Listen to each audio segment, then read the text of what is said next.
Welcome to Chillin' 101. We hope this video helps. You begin by stabilizing the wig on a stand and clipping it firmly so nothing shifts, because precision matters. Once secure, you map the edge line with a water-soluble pen about 1/4 inch from the hairline to preserve natural density. Next, you choose small scissors and thinning shears. These let you remove bulk without chopping bluntly. While you work, apply minimal heat protectant before any heated styling, since that prevents fiber damage. Now you refine the hairline by making small vertical snips into the edge. Do not cut long horizontal chunks, because vertical cuts mimic natural baby hairs. Once the shape is right, use thinning shears to reduce density by about 20 to 40% so the edge lays flat and avoids a bulky look. Comb the hair forward and trim any stray fibers to blend.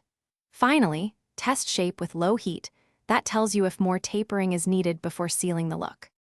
Finish by applying adhesive sparingly along a 1/8 to 1/4 inch edge to secure the hairline. Too much glue creates lumps. You then lay the edges with a soft toothbrush while using a light gel or hairspray to set the shape. Press gently and hold. If you see puckering or bumps, don't panic.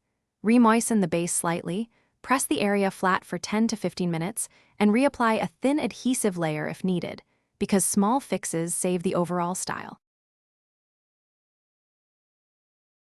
Thanks for watching. Consider subscribing if we helped you.